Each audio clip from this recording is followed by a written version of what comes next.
Hey guys, welcome to GNSK World. இன்னைக்கு நம்ம பண்ண போற டிஷ்ஷோட நேம் வந்து சோமாஸ். அது மட்டும் இல்லைங்க, என்னோட அம்மா ரொம்ப ஆசையா ஒரு அடுப்பு மேடையை ரெடி பண்ணியிருக்காங்க. யாரையும் கூப்பிட்டு இல்லை, அவங்களே எல்லா கல்லையும் வச்சு சிமெண்ட் எல்லாம் போட்டு ரொம்ப சின்ன அடுப்புல எப்படி சமைச்சு உங்களுக்கு காட்ட போறாங்கன்றத இந்த வீடியோல பார்க்கலாம் வாங்க.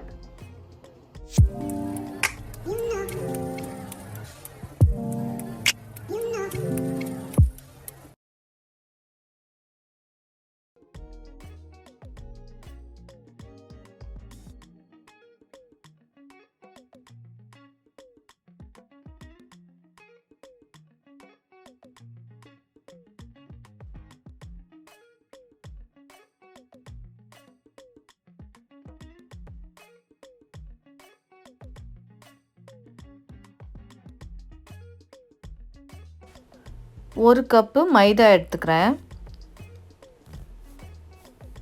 அதில் சிறிதளவு உப்பை சேர்த்துட்டு ஒரு ஸ்பூன் நெய்யும் சேர்த்துட போகிறேன். இப்போ நம்ம இதை எப்படி கொஞ்சம் கொஞ்சமாக தண்ணி விட்டு மிக்ஸ் பண்ணுறோன்றதை நான் காட்டுறேன். எப்போவுமே நம்ம மாவு பிசையும் போது எடுத்த உடனே முதலே நிறைய தண்ணி விட்டுட்டோன்னா நம்மளுக்கு அந்த மாவோட பதம் கெட்டு போகிறதுக்கு நிறைய வாய்ப்பு இருக்குது. அதனால் நம்ம மாவு பிசையும் போது கொஞ்சம் கொஞ்சமாக தண்ணி விட்டு மிக்ஸ் பண்ணோன்னா நம்ம எதிர்பார்க்குற கரெக்டான பதத்துக்கு மாவு ரெடி ஆகும். ஸோ இதே மாதிரி நீங்கள் கொஞ்சம் கொஞ்சமாக தண்ணி விட்டு மிக்ஸ் பண்ணிக்கோங்க. இப்போ பாருங்கள், நம்மளுக்கு இவ்வளோ அளவுக்கு டைட்டாக இருக்கணும் மாவு. ஏன்னா ரொம்ப லூஸாக இருந்ததுன்னா நம்மளுக்கு வந்து அந்த கிறிஸ்பினஸ் வராது. அதனால் கொஞ்சம் திக்காக இதோ இந்த பதத்துக்கு நீங்கள் வந்து ரெடி பண்ணி வச்சுக்கோங்க மாவை. இப்போ இது ஒரு 1/2 hour மூடி வச்சிடலாம். நம்ம அதுக்கப்புறமா சோமாஸுக்கு தேவையான கொப்பரை தேங்காவை திருவி எடுத்து வச்சுக்கலாம்.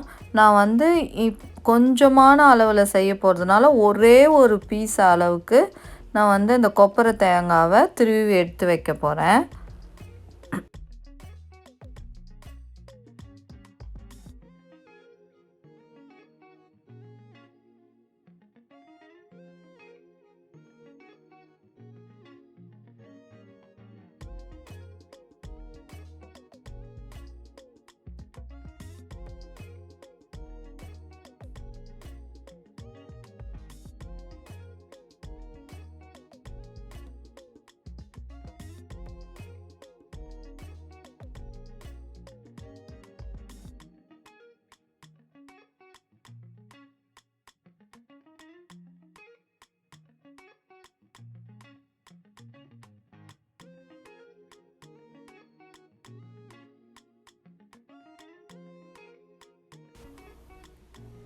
நம்ம ஏற்கனவே ரெடி பண்ணி வச்சுருக்க மாவு இப்போ அது கரெக்டாக ரெடி ஆகிடுச்சு. அதுக்கப்புறம் துருவி வச்ச தேங்காய் ஒரு கப்பு எடுத்திருக்கேன், ஒரு கப்பு ரவை, அதுக்கப்புறம் ஒரு ஸ்பூன் கசகசா, ஒரு கப்பு சர்க்கரை, சிறிதளவு ஏலக்காய் தூள்.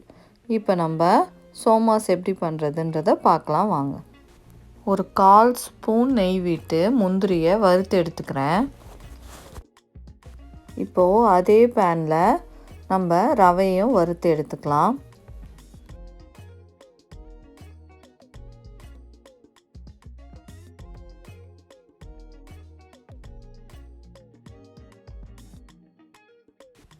அடுத்து நம்ம கசகசாவையும் போட்டு வறுத்துக்கலாம்.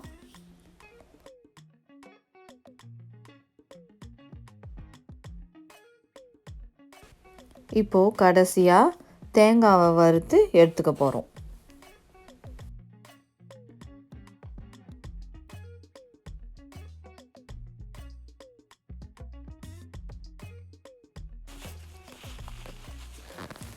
சோமாஸை பொரித்து எடுக்கிறதுக்கு நம்ம எண்ணெயை ஊற்றி காய வச்சிடலாம். அது நல்லா சூடாகட்டும். அதுக்குள்ளே நம்ம இந்த பூரணத்தை ரெடி பண்ணிடலாம். நம்ம வறுத்து வச்சுருக்க தேங்காய், கசகசா, ரவை இது எல்லாத்தையும் நல்லா மிக்ஸ் பண்ணிவிட்டு அது கூட சிறிதளவு ஏலக்காவையும் நம்ம எடுத்து வச்சுருக்க சர்க்கரையும் சேர்த்து நல்லா மிக்ஸ் பண்ணி பூரணத்தை ரெடி பண்ணி வச்சுக்கலாம்.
எண்ணெய் நல்லா காஞ்சிருக்கு. இப்போ நம்ம சோமாஸை போட்டு பொரிச்சு எடுத்துடலாம்.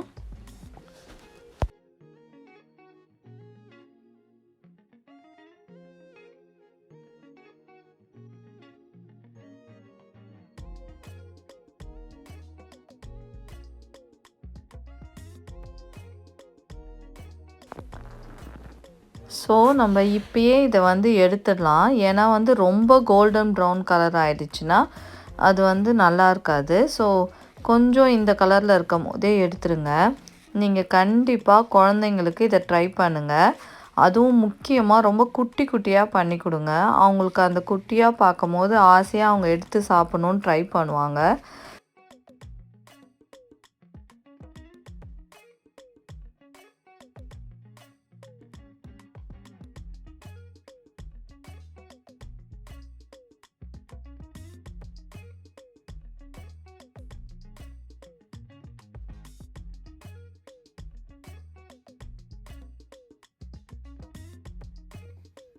உங்களுக்கு எங்களோட வீடியோ பிடிச்சிருந்தா லைக் பண்ணுங்க, ஷேர் பண்ணுங்க, சப்ஸ்கிரைப் பண்ணுங்க. Thank you for watching.